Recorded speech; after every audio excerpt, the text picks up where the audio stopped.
that you're all here and anybody who will be listening later to the recording. And so what I wanted to share with you today and explore, and then at the end of the session we'll have some time also for asking questions and sharing stories, is really to connect with our growth wisdom as a feminine power. So if we're looking at the feminine wisdom in our world, and we're looking at that in nature as well, then we can see, for example, woman, we're very close to the moon. And if we're looking at the role of the moon also on our planet, in how it kind of governs the natural biorhythms of plants, and the entire ecosystem.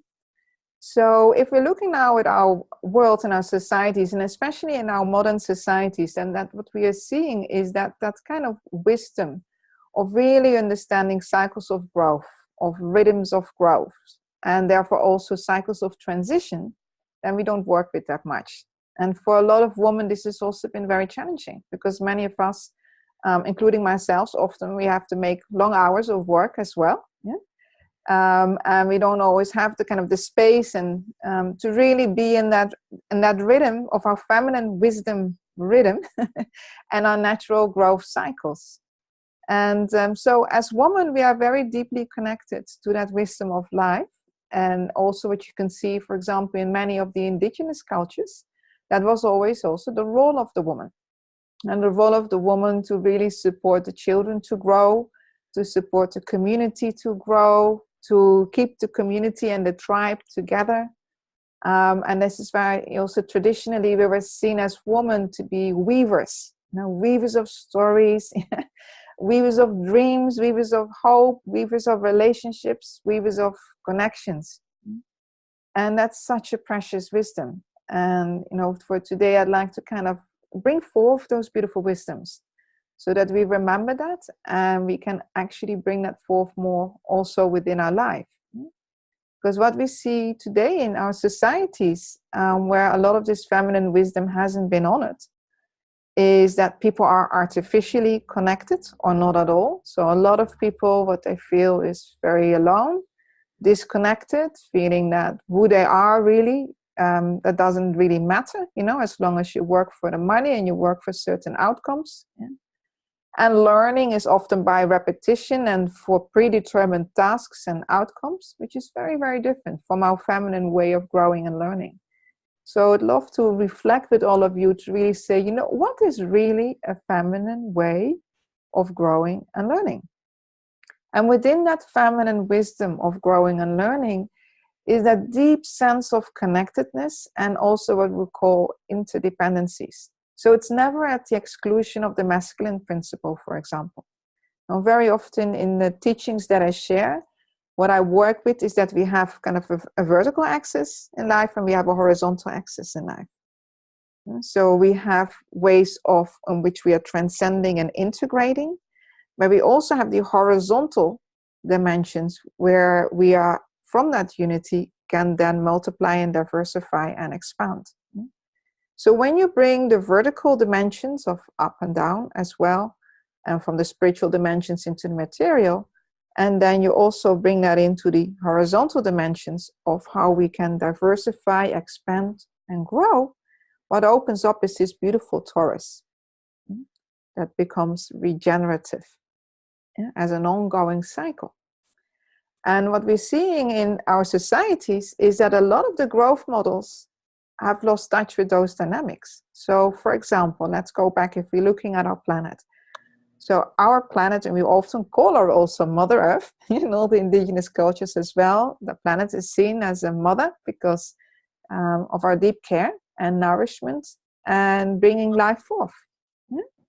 So if we're looking at, in nature, we have this amazing biodiversity. It's so rich. But what we're seeing is that the biodiversity is not competing with each other. And it's not imposing hierarchies and rankings and divisions and fragmentations. So our beautiful wisdom of our planet has a way to syntonize and harmonize and synergize so that the whole and all the components within the whole, all the members within the whole are deeply honored and bring the wholeness forth.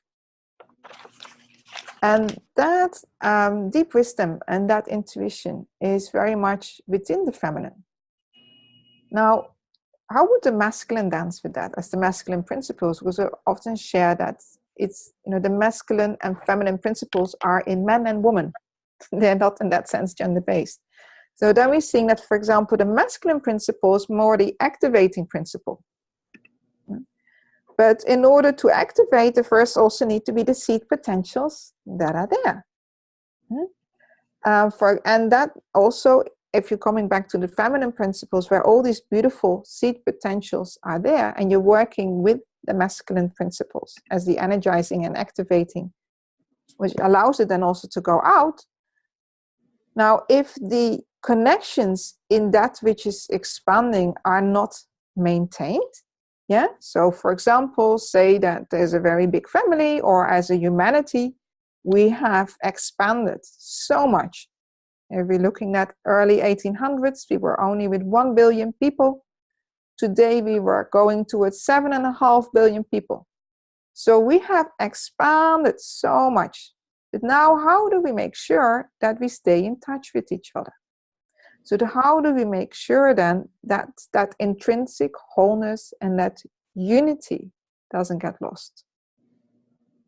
And so when we were talking earlier and starting the call, where I was sharing about from my friend, Dr. Jean Houston, Nancy very often talks about it's important for the possible human for a possible world. She always asks me, Anneloes, what is a world that works for everybody? And what we can see is where we are today is a world that doesn't work for a lot of people. It works for a few at the cost of many. And it's also a world that has come with tremendous costs for our planet. So when we're seeing the problems that we are faced with today, a lot of that is because the growth models that we have used as a society to develop are very much disconnected from that feminine wisdom. Look at our economic models. The economic models, it will tell you that progress means that you have this growth curve. Always exponential growth, more money, more wealth, more materialism. Now, if we're looking again, for example, in nature, the only place where we see these growth curves of exponential growth is in bacteria, viruses. So we are like a virus on our own planet. And often what follows from exponential growth is exponential collapse. Whereas the feminine way of growing and wisdom means that from wholeness, all the elements within that can grow, can flourish, without, as I said earlier, that loss of wholeness and unity and biodiversity also within ourselves. And there's something very important about that for us then also as women, is that we don't compete with each other. Because if we have as women that deep innate knowing of how to nurture the whole and allow the wholeness of life to grow and to flourish through all that amazing diversity and variety. And we can see that our planet does this naturally, Mother Earth does it naturally, without outcompeting each other. Then as a growth model as well, and I'd love to share another anecdote about that growth model from my dear friend Chief Phil Lane, and I was talking with him last week. And he was sharing me, they have 16 guiding principles for how societies and human beings can develop. And one of the core principles is that the hurt of one is the hurt of all. And the honor of one is the honor of all. Because we are one family. And that we are all indigenous to this planet. And we are deeply united. So as women as well, I feel it's incredibly important that we really lead the way in a collaborative way, in an inclusive way. And we're also, of course, in a time where, part of my work is, for examples, in the private sector and with businesses, and very often there is the talk that there's a gender imbalance and we need to have more women on board and more women in leadership positions without changing the structure of these businesses. So they're maintaining an old kind of masculine patriarchal growth model, and then they think they can solve it by just putting more women in different positions. We don't transform a single thing like that. Yeah. Actually, it gets often worse, because then very often women feel that they can't be themselves. Yeah. And they can't really bring forth what is our natural power and our natural wisdom. So I'm a really strong advocate for saying, it's time, we need a different growth model. We need a different developmental model that doesn't lead to collapse, that doesn't lead to exhaustion, that doesn't lead to always extracting more and more, that doesn't lead to what in our economic systems is called maximization. Whereas in nature, it's about optimizing, not maximizing. And it's about time that we grow in love, when we grow in compassion, we grow in consciousness. So we don't have to grow materially like that. We've reached kind of the boundaries of that. So it's time to balance. So as women, we have this amazing innate wisdom to really feel that deep sense of connection with all of life and to be deeply inclusive. And that used to be also our role. And also our role as gatherers. Yeah. I learned a lot from many of the indigenous wisdoms where I spent a lot of the time with the tribes. Yeah, and often the role of woman was as gatherers of the nuts and the seeds, but let's gather stories. Let's gather our dreams. We have that gathering wisdom in us. Yeah? So as gathering us together, we have today also a gathering, right, of wise women. So we gathering the wholeness within ourselves, first of all. Create a welcoming space within you for the whole of you. All your hopes and your dreams and your funniness and sometimes your seriousness and all of it. Yeah. Your past, your present, the future that hasn't yet come into being, the whole of you. And then in that same love and that same inclusiveness, creating that gathering space also for us as sisters, as women with each other, and also with the men and with the children. Because for what is really needed now in the world, and the healing that is needed now in our world, we really need to kind of invite in a whole new way of being with each other that is deeply inclusive. And everybody is needed, everybody on board. And everybody has a gift to share. Everybody has something to contribute. Everybody's life matters. Nature is my greatest teacher. I spent a lot of time in nature. And also, many years ago when I was living in Australia, I spent about 7 years, about 4 or 5 hours a day, just in nature, just to listen, just to learn. I said to myself, look, nature's so incredibly intelligent. And yet we are only using a fraction of that intelligence. And most of the time we're working against that intelligence. So if we're looking then also at nature, we're seeing, and this is, I was really deeply touched in after one of the forest fires. And I was in Australia, it was many years ago, it was a very big forest fire.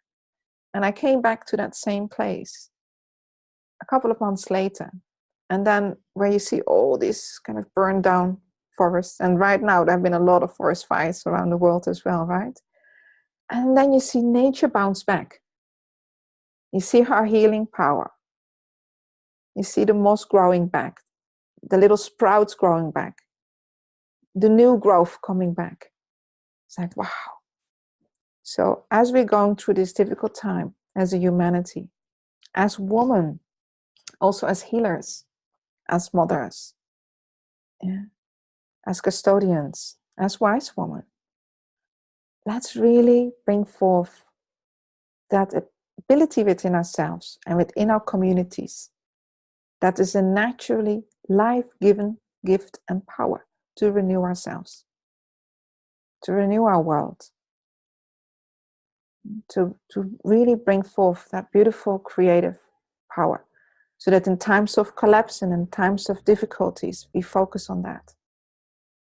And that's, to me, the feminine wisdom to grow, is that we honor cycles, we honor rhythms, we understand that life evolves as a spiral, it's deeply inclusive, it's based on wholeness, And it's a growth that really always focuses on where the life potentials are.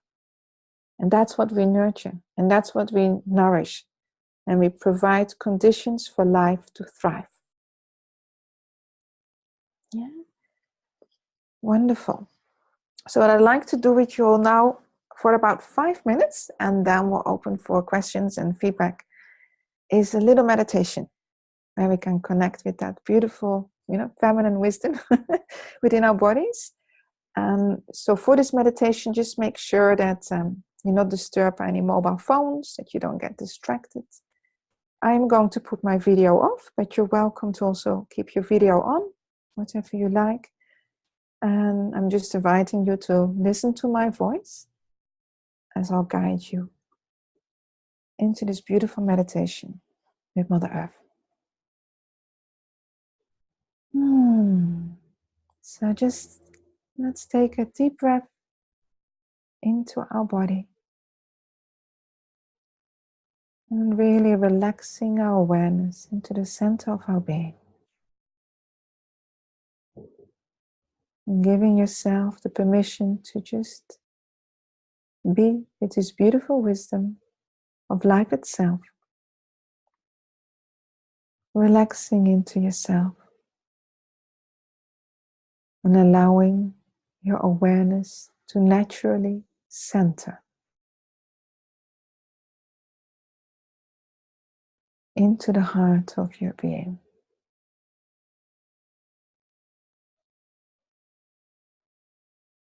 Letting go of anything that may distract you, letting go of any tensions you may have. Just breathing in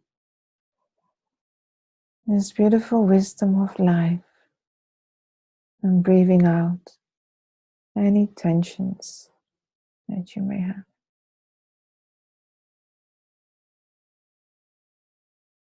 And as you feel yourself relaxing deeply into the wholeness of you,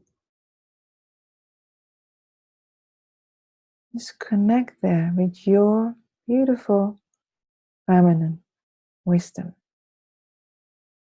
The deep, innate wisdom of life that is you, that knows what you need for you to grow and flourish, that knows what you need to grow in balance,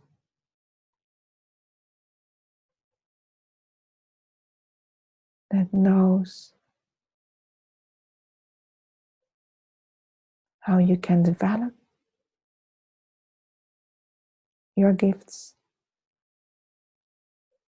your talents, your skills,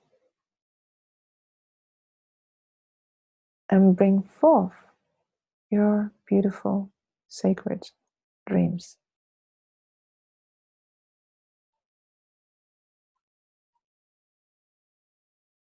And just really honor your natural growth wisdom, and knows also your unique rhythm that guides you to remind you when it's time to just rest and be. And it guides you to know when it's time to be more active and engage. And just remembering that for everything there is a natural cycle.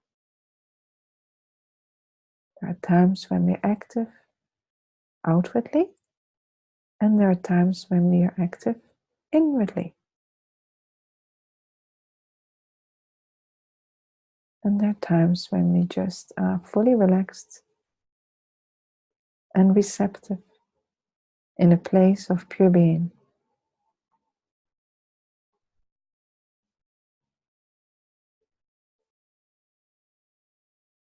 And in that beautiful rhythm of being, your natural rhythm, you discover also how to dance with the rhythms of others and the rhythm of life.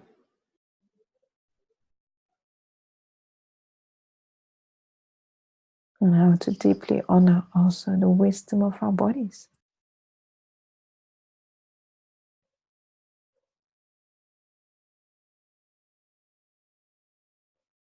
Honoring our inner cycles of growth and our outer cycles of growth.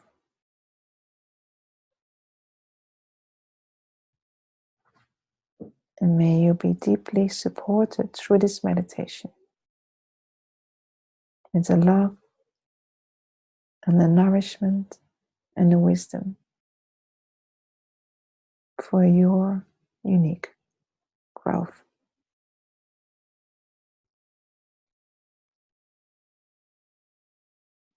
And your wisdom development.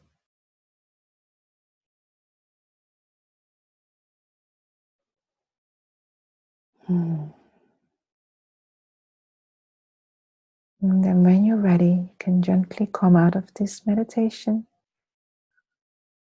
by wiggling your toes, moving your hands, moving your neck and shoulders, bringing your awareness fully here and now. And when you're ready, you may open your eyes.